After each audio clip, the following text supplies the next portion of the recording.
afternoon, members of Rotary. I'm Frank Jewett, and I've been asked to introduce our guest speaker this afternoon, who's a dear friend of mine. This is a good presentation today. It's being delivered by Dr. Tom J. Buckholtz. Tom is a business advisor, innovation consultant, and a physicist.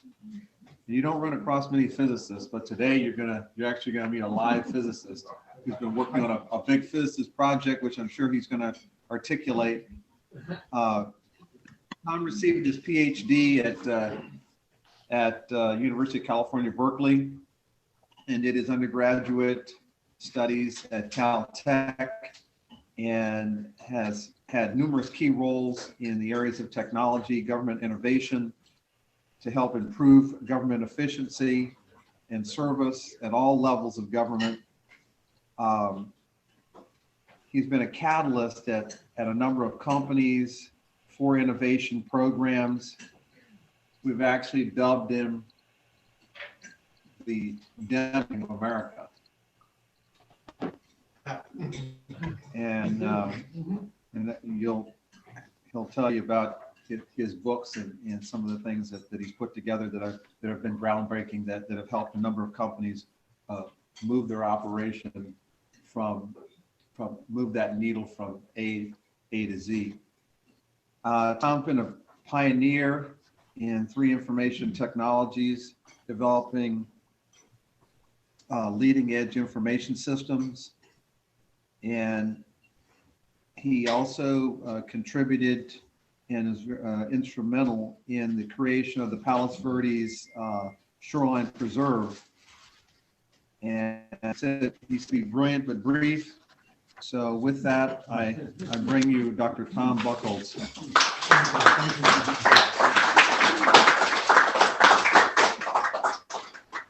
Well, thank you very much. First of all, are the electronics working? Is everything fine? Okay. Yeah, it's really great to reconnect with Rotary. As you'll find out, I have been a Rotarian in the past. So I'd like to just present some ideas I hope you can use about what customers might really need. And I know some of you are retired, but the stuff's useful throughout life. And maybe you'll walk away from here with some tools that you can actually use. And I hope you'll tell me about it someday if you do. Down, there we go. Delay. Okay, so yes, some checklists are forthcoming, and as I said, I hope you'll be able to use some of this stuff. Model for this is people work on endeavors. It's a project, it's something you're doing in your personal life, whatever. But in a very Rotarian-like thing, basically it's people getting together, helping each other shape opportunities, and helping each other by providing support throughout whatever they're doing. I'm going to pick out a few things from my own life to illustrate the points I'd like to make.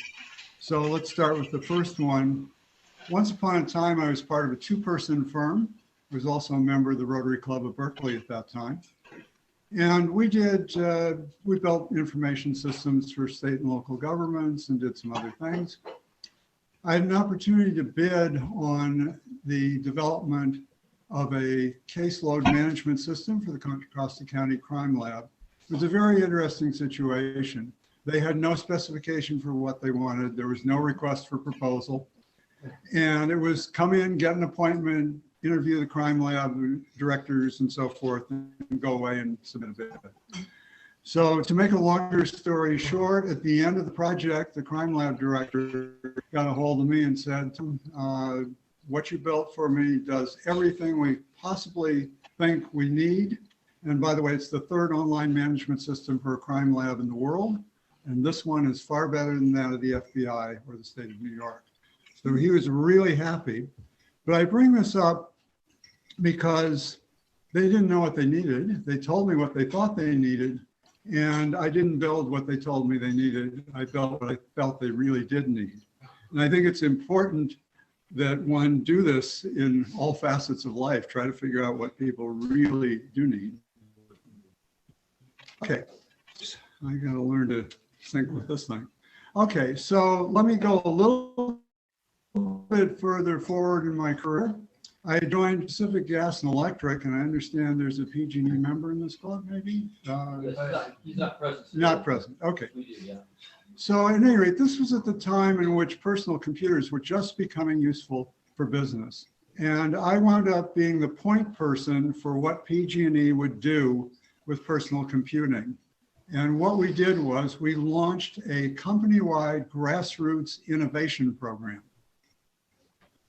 So to give a little summary as to what happened there, a few years later, I gave a talk to precisely the officers of the company.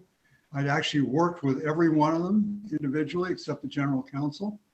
And the punchline on the talk boiled down to the projects that their people had come up with were worth, on a recurring annual basis, about 1.5% of PG&E revenue.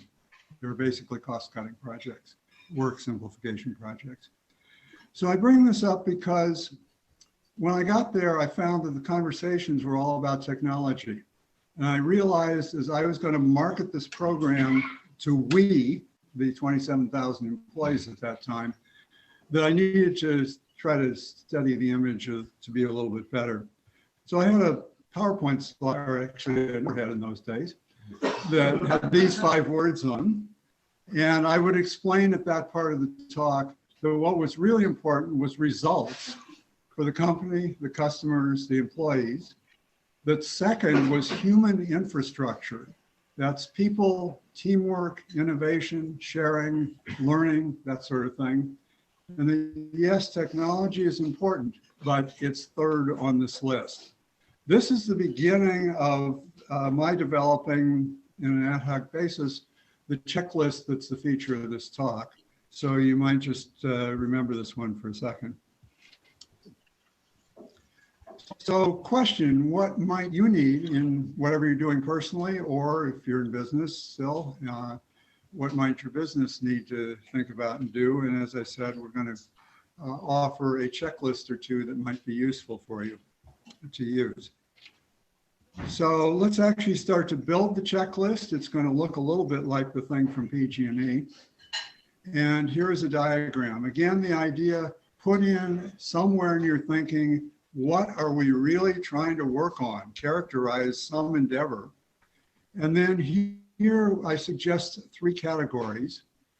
If you look from, so if this is your customer, then think of something they're trying to accomplish.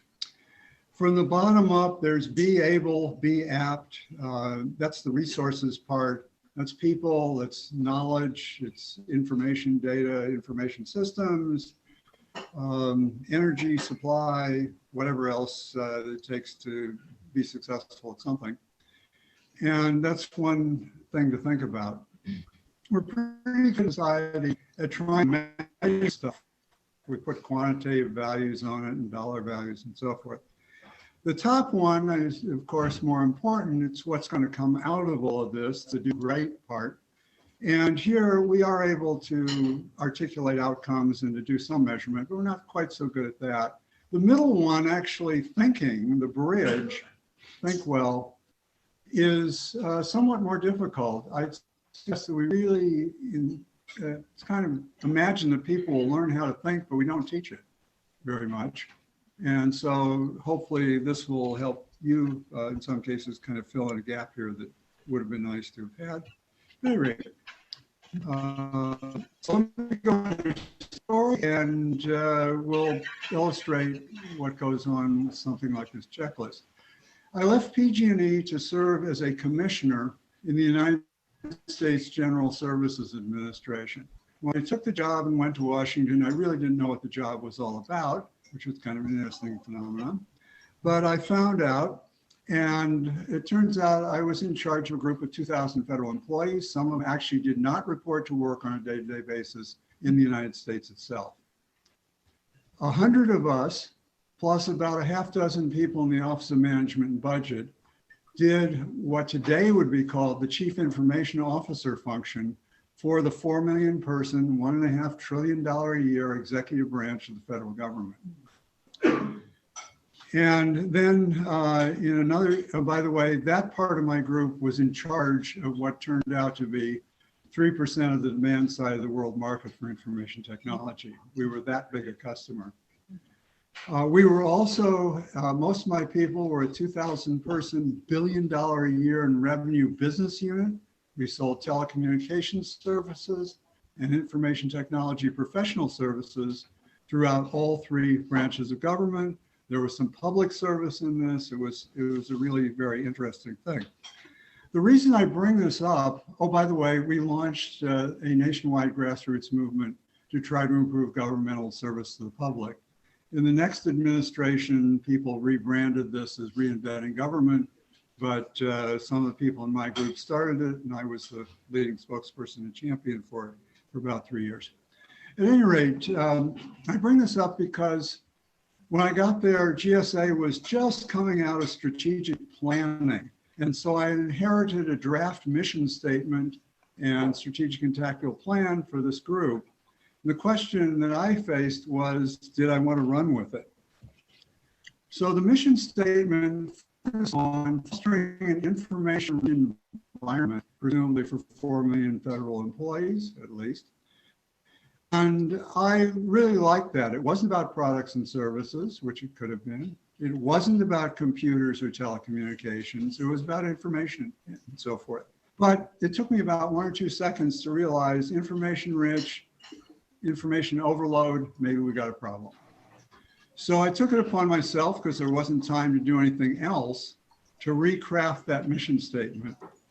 I came up with a buzzword, which I don't need to burden you with, and I came up with 2 themes that I think were important. One was the effective use of information to make decisions and set goals. And the other one was the effective use of information to communicate and implement those decisions and to achieve the results that you really might want to have. And this now, if you look back at what we've talked about earlier, does something interesting for that mission statement. If it had been information-rich environment, it would have fallen in the bottom of these 3 categories. If it was focused on, as I tried to get it there, on making decisions, then it's in the middle, forming agendas. If it's on getting something done, it's at the top of this. So intuitively, without a tool, I brought that mission statement up to, let's focus on the government producing good outcomes. And that's the takeaway from this story. And also, it would have been a lot easier if I'd had this diagram at that time. And so let's move forward from that diagram and produce something that you might want to use, although the diagram itself is pretty good. And here it is. What I've done simply is I took that diagram and I applied it to itself 3 times. There were 3 items there. There are now 9 here. And as I talked my way through this, imagine some client you have or had in business and ask yourself, what are they doing or what were they doing? Put that in the endeavor and let me describe what this checklist gives you, which is sort of a 2-tier checklist. I provide some categories. You decide, given your endeavor, client's endeavor, which categories you want to focus on. You think about them, you come up with your own checklist as to what's important to work on. So the bottom 3 have something to do with resources and infrastructure, but we've just blown them up. The resources, the people, and so forth are still at the bottom. The thinking tier within that is motivation. You can have lots of skilled people, but if they're not motivated, you're not going anywhere. And the doing tier is interaction and teamwork. So that's the blow up for the bottom down here. The middle tier is the thinking tier, and we'll apply the same sort of thing to that. The input to that is assumptions. Remember the county crime lab. They didn't even know what they really needed. And you'll never know what they need, or they won't either, as know what they're assuming. So it may be really good to stop and think about assumptions from other parties and yourself at some point in what you're doing. Use for assumptions, the thinking part is to build scenarios. We might do this, we might do that. And the outcomes for this tier is having a plan. Sometimes you have them, sometimes you don't follow them, but that's a possibility. The action one at the top then, the input is people actually have to do something to get something done. And the thinking part, again, a little bit tough for some of us still, is to recognize outcomes and if necessary to try to quantify them. That's actually really tough. And then finally, the action part of this part is there's an opportunity to reuse everything that you're doing. So look for it, broader picture sort of thing. So you might want to look at this in terms of what services, look at an endeavor from somebody else, your family member or your client or whatever, and ask yourself what services do they need in order to get to their outcomes, and then where, let's say it is your business, where is that position? And then you can do some really good strategic thinking at this point, or tactical thinking, and I'll do one example there, but generally, if you look at this, the higher up on the spectrum you are providing services, the more benefit you're giving because you're taking care of some of the stuff lower down. And in, say, in computing and telecommunications, for example, probably the higher margin you can charge. There are all kinds of decisions you can make about positioning your products, about understanding that, and then you can turn around and do the same exercise. What themes do you use to market? And your marketing themes may be broader than your service themes and still make sense. So there's a lot you can do with this. And what we're going to do is look at the information technology marketplace, maybe a couple of other things, and then we'll move on to some other stuff. So here's that diagram again. Information technology marketplace starts in telecommunications, the telegraph, for example. The early communications companies were all about horizontal integration. As many people can talk with as many people, and then eventually computers as possible. And it's in the, for most exercises, most of what people do, it's in the bottom of this thing. But the horizontal integration is really important. Unfortunately, it risks becoming low margin very quickly. The information systems people who came along later had a different paradigm. They couldn't, it was too expensive to do anything that touched a lot of things, but you could try to climb this ladder in effect. And for example, if you think of a drone today that does surveillance, there's an autopilot in there that is at least at the action level. It's flying the drone and making all the decisions and directions. And if it can sense what the drone is actually surveilling, let's say, it might actually correct its trajectory and do other things. So we have information systems that get pretty high up on this compared to rather sophisticated endeavors. If you look at the marketplace today, there are a whole bunch of other players, and it's a very dynamic one. Those of you in wealth management might want to consider this.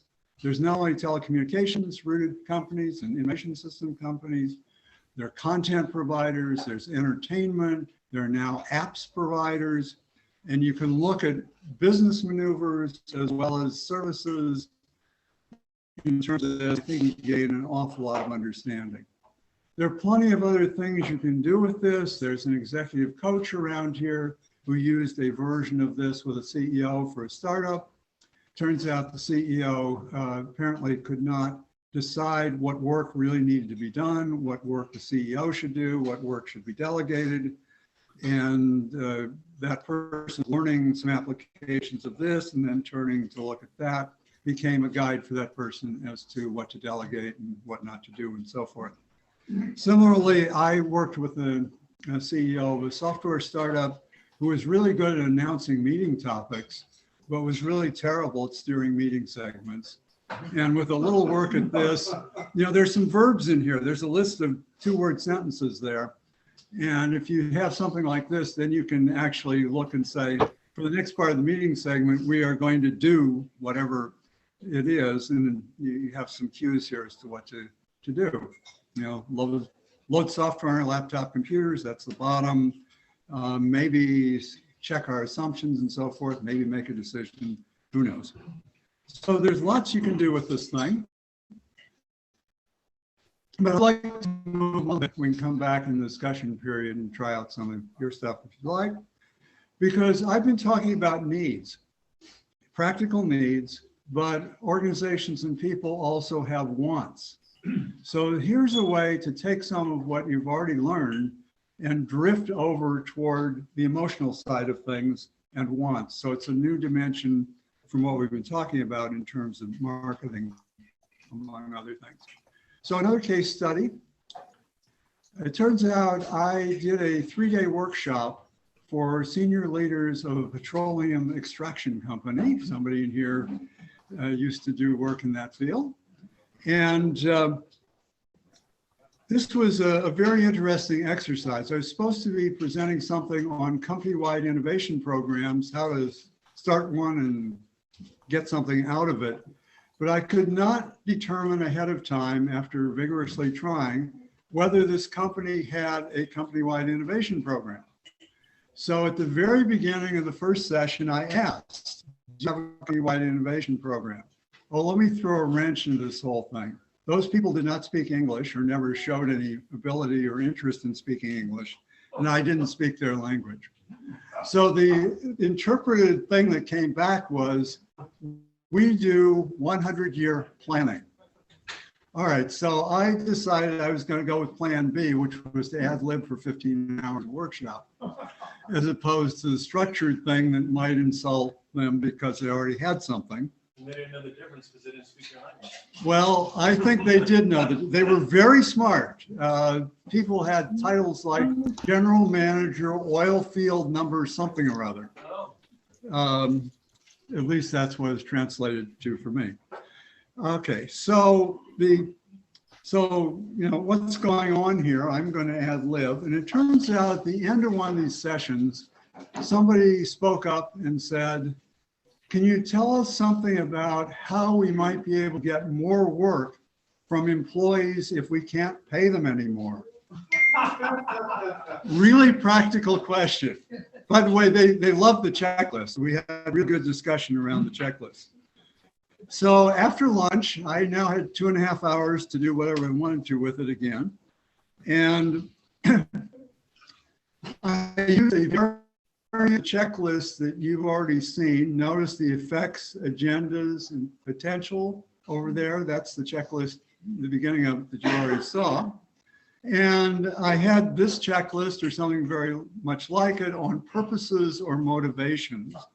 And I just ad-libbed my way through it, looking for examples and lessons learned and so forth and talking about them. It worked very well. Somewhere they turned to the organizer for the whole thing and said, well, 15 hours, free time to work on whatever you want. Nice idea. Can we get a tour of Google? So they were very actively responding to all of this stuff. Whether they got one or not, I don't know. But you might recognize some things that are quite in here that are quite Rotarian. Enhance people's lives and the fabric of society. Sounds pretty good. Satisfy principles, 4-way test would fit there. Provide resources, methods, and knowledge. Rotary is really good at that. By the way, somebody mentioned the polio program. I know the people who founded that, Polio Plus. One or both of them actually were presidents of Rotary International at one time or another. They came out of the Berkeley Club, although they were not members there at that time when I was. And then have a satisfying experience, relationships. Maybe we're having some of that at the moment. So this would be a good way to look and see how to motivate people and how to do a speech segment. In general, what needs does an endeavor have? So I have another checklist for that. And there's nice questions. I guess you can get this off the video or there are other ways to get it. But these are things that if you're thinking about your endeavor or somebody else's endeavor, it might be nice to think about.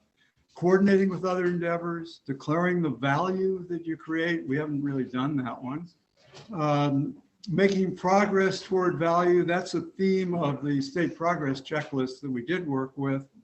The one on goals, I just reprised quickly.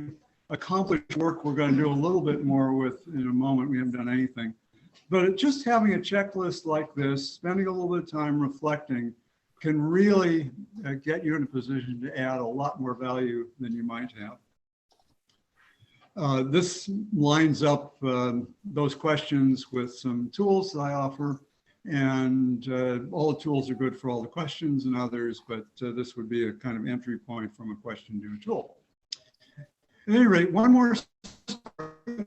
What might an environmental protection endeavor really allude to? And Frank's introduction alludes to the story I'm about to tell. My family moved into the city of Palos Verdes Estates in Southern California when I was about 9. You may know that the town is, how big it is. It's saturated now at about 14,000 people. It was a lot smaller then. It has 4.5 miles of coastline and several hundred acres of parkland away from the coastline. It is very well endowed with public resource. When we got there, my father discovered proposals to build boat harbors and make other use of the seashore and the parkland. He got involved in trying to combat those. When I was about 12, I looked at him over the dinner table one night and said, "Congratulations, you and your citizen colleagues are beating these proposals, but each one of them is a really tough fight. There's a lot of work. There's no end of the proposals in sight. You need your own proposal. How about a wildlife preserve?" That today is the Palos Verdes Estate Shoreline Preserve. That's the only contribution I made to it. That was a lot of hard work. And in fact, the state passed legislation giving the city the title to the 4.5 miles of coastline. It took that amount of work. At any rate, I do this to introduce a different checklist. And there it is. It's the style for doing work checklist. And now with that example, I can go back and reprise what my father and his colleagues were going through. Probably at the beginning, it was very haphazard. We're not doing nothing, we're doing something. It's toward the bottom of this list, kind of random arrows, but we're learning how to do it on the fly. Eventually, maybe they got up to sort of procedural in the middle there where, oops, here's the next one. Okay, we kind of know how to deal with this. I'll haul out the playbook, which we've never written down. But my contribution is actually, if you go up one more level and look at the icons over there, the little blue thing is a goal. The green things are schematically an idea for behavior. And so I pushed this up. I added a blue dot up there. Continue to do the defensive work, have something proactive, get that done.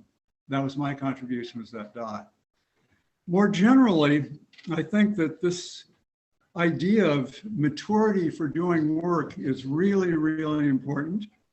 And you may face in your life the choice between, do you do it yourself or do you hire services? And intuitively, you know how to get to the answer in a variety of situations, but you might not have thought about it a little bit more systematically. For example, if you need legal services, you need accounting services, and you're not into those fields very deeply, then you might be haphazard, but you can hire procedural or maybe even embedded where you get more than just the legal services out of the lawyer. I've seen that happen many times where lawyers turn into consultants in an informal way. So this is a way to kind of look and ask, how steep a hill would I have to climb? Or if you're looking at personnel, what skill level do we need? Or if you're starting a software startup, I've seen a lot of software startups that try to behave at haphazard, and it really doesn't work. It really doesn't work. I saw a CEO shoot himself in the foot when a venture capital person asked how many lines of code in the product as it is now, how many hours were put into it. It was clearly haphazard. I saw this coming. I couldn't interrupt. This was a way to sink the proposal to get money because it just looked terrible. The math was awful, and nobody was going to invest in something that produced one line of code per person hour or whatever that turned out to be. Ridiculous. So there are subtleties in this also. Okay, I don't know where we are in timing, but I know we're in this presentation. That is, I've offered you some checklists, or at least the idea of build your own or modify these, whatever works. Stop and think for a little bit. Hopefully you can reflect on your own opportunities or somebody else's opportunities, and hopefully something good will come because you did that. There is a book called Create Crucial Insight. That is probably the biggest theme I can offer you, is insight can go a long way. It does have the think well and do great idea as subtitles. It has all the checklists. If you're interested, it's available online. And more generally, if you'd like to talk further, I guess we're going to have some discussion period. I'll be happy to do that. I have some information on my website. I'm available for whatever, whenever. And to wrap it all up, I hope I've given you something that can help you think about what your customers really need. And in general, if you have customers, and in general, we all do, in general, some idea of using tools or building tools to think a little bit better. Okay, thank you very much for this opportunity to reconnect with Rotary. Yes.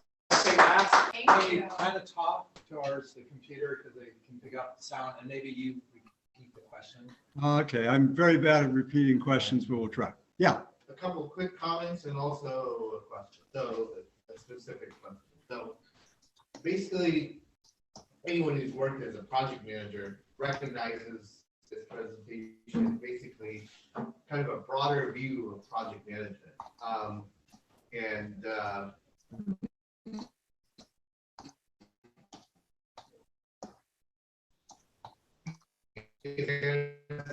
All traditional kind of project management, you know, making schedules and getting goals, doing issues come up, and evaluating it at the end, how well you did. You mentioned the hazard thing at the end, and you know that people want to take your hazard approach, but that's that sometimes a haphazard approach is needed. So today but it's still very systematic. Like you mentioned, lines of code and everything, they still keep track of all that. They have a new type of hazard approach called Agile project management. It's called Agile. So that's just a general comment. Now, my question for you is, when you gave these case examples like PG&E and before that, I don't remember what that was. A utility company or something else? No, it's a two-person startup doing information systems. So project management, they have a same under budget, keeping to the schedule. To what the budgets were at this time, and you know, did you have to keeping to that budget when you were buying software or hiring consultants or whatever? Was that an issue? How big were these budgets? And maybe, you know, times change, you know, so back then budgets could be smaller, software is more affordable. So got it. Okay. For those out in the field here, question boiled down in part to project management and budgeting and timing and so forth. And I will give you you actually offered a softball question for another part of my existence. Frank alluded to it in the introduction. When I was at PG&E, I pioneered for the world marketplace the idea of the corporate software license. And that became because of necessity. PG&E had tons of money for buying hardware. We could capitalize it. Ratepayers paid for it over time. Software not as part of the system had to be expensed, and that money was really tightly controlled. So the people who hired me came up with an idea of, let's try to figure out some other way to license software. And I got it to work. I may have had some of the idea, but they had the vision. And so this turned out to be exceedingly extreme, and it kept us under budget. Basically, I negotiated contracts, let's say for a word processing software or a spreadsheet or something, that said, you send us one copy of everything that you make for the next 7 years in this product line, and we're going to pay you some amount of money today. That's the relationship. We took out of that all the sales, all the marketing, all the administration, all the fulfillment. We took that all over. And that's how it worked. We saved, in that same report to the officers of the company, I almost assuredly told them that that practice had saved $10 million by then. So yes, it's possible to be budget conscious and to actually use the limitations of budget to do something innovative. By the way, the press started to pick up on the new software licensing practice. The vendors that were probably marketing based on this referred them back to their first customer under their new plan. That was me and PG&E. And so the company started to get really good publicity for this innovation. And then eventually the press picked up on the success of the overall project. And we were doing interviews about what PG&E was accomplishing based on the use of personal computing and other small computing technology. It was really, really good. In fact, it got to the point where I got another invitation for an interview. I called the media relations people and they said, "Oh, Tom, we know what the company standard practice is. Forget it. Schedule your own things. We don't have to schedule them. We don't have to be there. Send us a clipping." Same thing happened with the law department. Tough through a law department. Somebody went to the officer I worked for and said, "Tom's in good shape. He knows more about the company. He knows more about what we're trying to buy. He can be the lawyer for," it turned out, over a period of years. I was the company lawyer for 200 acquisitions. Yeah, So we any made- general metrics in terms of companies' revenue or Okay, value general metrics, yes. in terms of the IT budget? Yeah, at that time, I think a rule of thumb was sort of 1% for IT. I never really liked that stuff. Unfortunately, in my career, I've been able to avoid it with the $1 a year business unit. Yes, off the federal budget. That's a thing that's not recognizable. Most of my employees, you couldn't find in the budget. We paid them because we earned revenue. We had more freedom with that part of my business than most private sector businesses give to their business units. The bank accounts rolled over at the end of the year. We loved end of year boundaries. People would rush in to spend money with us in our consulting practices, for example. And then when the year made the transition, agencies would run in with their new cash. End of year was really nice for my business unit, and we didn't worry about it internally at all. Well, if you notice, I specifically did not ask about the GSA. Yeah. I noticed Oh, yes, everybody, the related part of my stuff, the budget part, always under budget. And in fact, my controller's unit was out monitoring everything. Anybody going behind a 0+ profitability, we did a couple of fix-ups. No, this was very tightly controlled. Excuse me, does anybody from Zoom world want to ask a question? This is your chance. Okay. Thank you, but I did enjoy the presentation. Thank you. Thank you. Thank you. Thank you, Tom. It was great. Okay, thank you. Anybody else? Sure. Among your checklist items, you have incorporating or assessing external influences to what you're doing. And, Oh, yeah, that's part, the first item on the general question was relationships with other endeavors. And that's very, very important. Is to look outwardly, whatever you think you should have been looking at. you know, I've had some surprises where we thought we had objectives and a plan, and then they conflicted with what corporate wanted to do. So Oh, the ideas of objections and other things. Let me give you a peg point on objections. Late in my tenure with GSA, I was an administration lead witness in what we might as well call a hostile election year hearing in the House of Representatives. And we had no idea what was going to go on in that hearing. It was a very interesting dialogue that I had with the one congressman who was there, the chairman of the committee. And never mind, we won't record that one, but I can talk about it later. It was you know, you always look out as best you can for the uncertainties. Okay. Is that it? All right, well, we did pretty good. We're 126, so. All right, well, whatever it's supposed to be, hopefully it is. All right, thank you very much.